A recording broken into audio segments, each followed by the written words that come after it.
Hello అండి అందరికీ. మన అమ్మ వాళ్ళు కానివ్వండి, మన అత్త వాళ్ళు కానివ్వండి, మన ఫ్రెండ్స్‌లోనే కొంచెం ఏజ్డ్ పర్సన్స్ కానివ్వండి, ఒక 45 ఇయర్స్ దాటిన తర్వాత సడన్ మూడ్ స్వింగ్స్ ఉంటాయన్నమాట వీళ్ళలో. సడన్ డిప్రెషన్‌కి గురవుతారు. స్లీప్‌లెస్ నైట్స్ ఉంటాయి. స్లీప్ ఇష్యూస్ ఉంటాయి. అలాగే మోస్ట్ ఇరిటబిలిటీకి గురవుతారు. డిప్రెషన్‌కి లోనవుతారు మెయిన్‌లీ. సో ఇలాంటివన్నీ చూస్తున్నప్పుడు సొసైటీలో చాలా మంది ఏమంటారంటే వీళ్ళు డ్రామా చేస్తున్నారు, ఓవర్ చేస్తున్నారు అనేసి అంటారు. కానీ ఇది యాక్చువల్లీ డ్రామా కాదు. సో వాళ్ళు ఈ యొక్క మెనోపాజ్‌ని ఫేస్ చేస్తున్నారు అన్నమాట. ఎగ్జాక్ట్లీ ఇలాంటి విషయం గురించి మనం మాట్లాడడం కోసం మనం మామ్ టు బి క్లినిక్ వచ్చాం డాక్టర్ సరోజ వడ్లపాటి గారి దగ్గరికి. Top fertility doctor in Visakhapatnam and అలాగే top gynaecologist in Visakhapatnam. So మనం తెలుసుకోవడానికి ఈవిడ కన్నా బెస్ట్ డాక్టర్ ఇంకెవరు ఉండరని we preferred her. Let's go.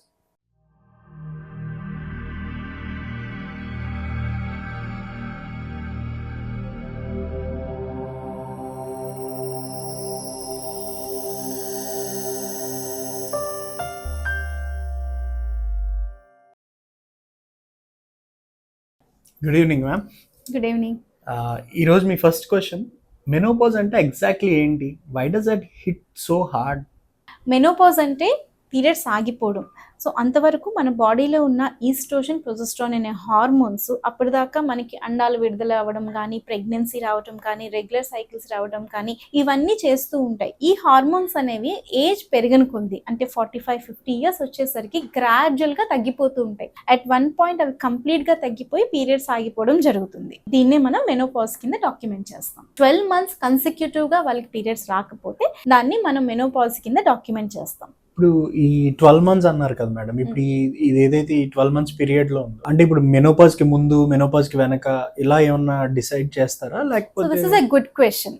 అది మెనోపాజ్ ఎప్పుడైతే ఆగిపోతుందో వాళ్ళకి సిమ్టమ్స్ అనేవి ముందు 1 year నుంచి స్టార్ట్ అవ్వచ్చు, 5 years పట్టొచ్చు, కొంతమందికి 8 సంవత్సరాల ముందు నుంచి చిన్న చిన్నగా వాళ్ళు సఫర్ అవుతూ వస్తూ ఉంటారు. దాన్నే మనం పెరి మెనోపాజల్ పీరియడ్ అంటాం. అంటే ఇది జస్ట్ ఒక పీరియడ్ స్టాప్ అయినా లేకపోతే మిగతా బాడీ మీద, బ్రెయిన్ మీద, ఇంకా ఇలా స్కిన్ మీద ఇంకేమైనా ఎఫెక్ట్స్ ఏమైనా చూపిస్తాయా మిగతా సిస్టమ్స్ మీద బాడీలో? సో నేను ఇందాక చెప్పాను కదా, హార్మోన్స్ ఈస్ట్రోజన్, ప్రొజెస్ట్రాన్ అనే హార్మోన్స్ మనకి రెగ్యులర్ గా ప్రెగ్నెన్సీ రావటం కానీ, రెగ్యులర్ గా సైకిల్స్ రావటమే కాకుండా అదర్ సిస్టమ్స్ మీద కూడా యాక్ట్ చేస్తాయి. ఫర్ ఎగ్జాంపుల్ హార్ట్ మీద యాక్ట్ చేస్తుంది, బోన్స్ లో కాల్షియం ఇంక్రీజ్ చేస్తుంది, యూరినరీ బ్లాడర్ లో ఎపిథీలియం మీద యాక్ట్ చేస్తుంది, వెజనల్ ఎపిథీలియం మీద యాక్ట్ చేస్తుంది. సో ఈ అన్ని సిస్టమ్స్ కూడా మెనోపాజ్ వల్ల ఎఫెక్ట్ అవుతాయి. మేడం, ఇది ఇంత సీరియస్ గా ఇష్యూ కనబడుతున్నప్పుడు మరి సొసైటీ ఎందుకు దీని గురించి ఏం మాట్లాడదు? సో వాళ్ళు మాట్లాడినా సరే మనం వాళ్ళని అంత సీరియస్గా తీసుకోమన్నమాట. ఏదో పెద్దోళ్ళే ఏదో ఒకటి చెప్తా ఉంటారని ఊరుకుని పోతాం. సో వాళ్ళు కూడా ఇంకా అలా సైలెంట్గా సఫర్ అవుతూ ఉంటారు. అంటూ ఉంటారు కదా, స్ట్రాంగ్ ఉమెన్ సఫర్ సైలెంట్లీ అని. సో అలా ఉండిపోతారు. నాకు ఇప్పుడు అర్థమవుతుంది మేడం. మా మమ్మీ కూడా కొన్నిసార్లు ఏంటంటే బాగా ఇరిటేషన్ వచ్చినట్టు బిహేవ్ చేస్తుంది, కానీ నేను అంత పెద్ద పట్టించుకోలేదు. ఎందుకమ్మా అలాగా, నాకు ఎలాగుంది, నీకెందుకు అలాగ అనిపిస్తుంది అని అడిగేవాడిని. కానీ ఇప్పుడు అర్థమవుతుంది మేడం, మెనోపాజ్లో అసలు కామన్ సైన్స్ ఏంటి? ఎవరికైనా డౌట్ వస్తుందంటే దీన్ని ఎలా ఐడెంటిఫై చేయాలి? సో వీళ్ళకి మోస్ట్ కామన్గా చాలా మూడ్ స్వింగ్స్ ఉంటాయి. కొంతమంది పేషెంట్స్ వచ్చి చెప్తూ ఉంటారు, సడన్గా మేము ఏడ్ చేస్తున్నాం మేడం వితౌట్ ఎనీ రీజన్, డిప్రెషన్లోకి వెళ్ళిపోతున్నాము. సో ఇలా చెప్తూ ఉంటారనమాట. They will have lot of this mood fluctuations. And మిగిలిన వచ్చేసరికి హాట్ ఫ్లెషెస్, ఒళ్ళంతా ఆవిర్లు పట్టేసి, నైట్ పూట ఏసీ వేసుకున్నా సరే ఒళ్ళంతా ఆవిర్లు వచ్చేసి నైట్ స్వెట్స్ రావటం, ఇలా లేసిపోతూ ఉండడం, స్లీప్లెస్నెస్ ఇవన్నీ ఉంటాయి. అండ్ ఫ్రీక్వెంట్గా యూరిన్ ఇన్ఫెక్షన్స్ రావటం కానీ, సెక్స్లో ఇంట్రెస్ట్ లేకపోవడం, ఏమి తినకపోయినా వెయిట్ గెయిన్ అయిపోతూ ఉంటారు, తర్వాత హెయిర్ ఫాల్ ఉండడం. సో ఇవన్నీ మనం ఐడెంటిఫై చేసుకుంటూ ఉండాలి. సో ఇలాంటివి ఏమన్నా మనకి చాలా ఎక్సెసివ్గా కనిపిస్తే it is good to consult a doctor. Super ma'am. Honestly చెప్తున్నాను, మా మదర్ ఇప్పుడు ఈ మెనోపాజ్ స్టేజ్లో ఉన్నారని నాకు తెలియదు. ఎందుకు ఇలా ఓవర్ రియాక్ట్ అయిపోతుంది, ఎందుకు ఓవర్ ఎమోషనల్ అయిపోతుంది, ప్రతిదానికి కూడా అతిగా చేస్తుంది అనమాట. సో నేను అనుకున్నాను, ఎందుకు ఈవిడ ఇలా బిహేవ్ చేస్తుంది ఏంటా అనుకుని సీరియస్ అయిపోతాను నేను. అమ్మ డ్రామా చేయకమ్మా, ఇంకా ఆపమ్మా, ఇలా ఎందుకమ్మా ఇలాగా. కానీ ఇప్పుడు ఇలాంటి స్టేజ్లో చాలా మంది ఉన్నారు ఇప్పుడు నేను చూసిన దాన్ని బట్టి. సో వీళ్ళని మనం కంఫర్ట్ చేయాలన్నా, వీళ్ళని ఈ స్టేజ్ మనం సేఫ్గా దాటించాలన్నా, ఇప్పుడు మనం నేను కానీ మా ఫాదర్ కానీ ఎలా బెటర్ చేయగలం ఈ సిచ్యువేషన్ ని? అదే మీరే అంటున్నారు కదా, మనం యూజువల్ గా వాళ్ళు సిమ్టమ్స్ అలా చెప్పినప్పుడు ఏంటంటే పెద్దోళ్ళు ఏదో అంటా ఉంటారని మనం నెగ్లెక్ట్ చేసేస్తా ఉంటాం అనమాట. అది చేయకూడదు. ఫస్ట్ మనం వాళ్ళకి టైం ఇవ్వాలి, వాళ్ళు ఇప్పుడు ఏవైతే సిమ్టమ్స్ చెప్పానో అవి ఆ సిమ్టమ్స్ ఉన్నాయా లేదా అడగాలి, ఎక్సెసివ్ గా ఉంటే గైనిక్ కన్సల్ట్ చేయాలి. మోస్ట్ ఇంపార్టెంట్ థింగ్ ఏంటంటే వాళ్ళకి ఈ టైంలో కావాల్సింది ఎమోషనల్ సపోర్ట్ అన్నమాట.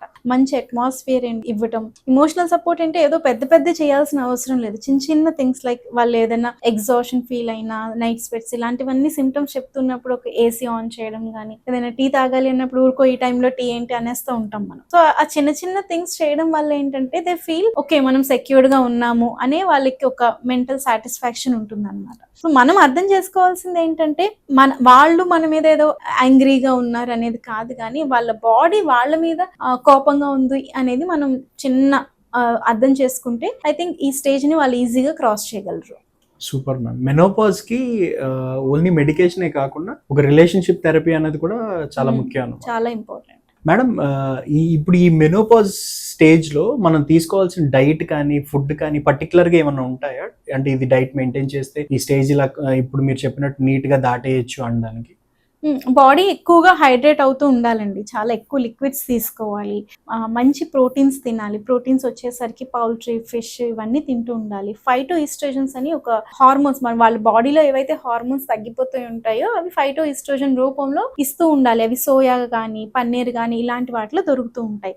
ఫ్రూట్స్ కానీ వెజిటబుల్స్ ఇవన్నీ ఎక్కువగా తీసుకుని హెల్దీ డైట్ మెయింటైన్ చేయాలి. సో ఆ తర్వాత ఇంపార్టెంట్ థింగ్ ఏంటంటే ఫిజికల్ ఎక్సర్సైజ్ అన్నమాట. ఒకవేళ చేయగలిగితే 30-40 minutes ఆఫ్ ఎక్సర్సైజ్ చేయడం లేదా యోగా చేయడం, సో ఇలాంటివన్నీ చేస్తూ ఉంటే వాళ్ళకి ఆ సిమ్టమ్స్ తక్కువగా కనిపిస్తూ ఉంటాయి అండ్ దే కెన్ ఈజీలీ ఆ స్టేజ్ ని దాటగలరు. మేడం, మీరు మెనోపాజ్ స్టేజ్ ని ఎంటర్ అవుతున్న వాళ్ళకి మీరు ఇచ్చే టాప్ 3 అడ్వైజెస్ ఏంటి?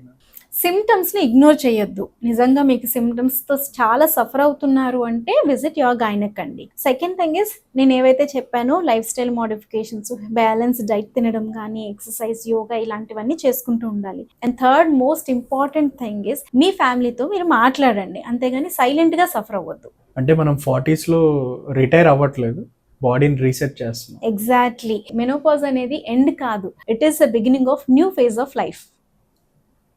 మీ మామ్ సడన్ గా సైలెంట్ అయిపోయారా? ఫ్రస్ట్రేటెడ్ గా ఎక్కువ మాట్లాడుతున్నారా? మిగిలిన టైంలో ఏసీ ఎక్కువగా ఆన్ చేసి వదిలేస్తున్నారా? Please don't ignore. Please talk to her, understand her, share this episode. ఎందుకంటే మెనోపాజ్ మాత్రం సింగిల్ పర్సనల్ ఇష్యూ అయితే కాదు, it's a family transition. Thank you Saroja ma'am. Thank you for simplifying this so easily to understand for us. Thank you for giving menopause the respect it deserves.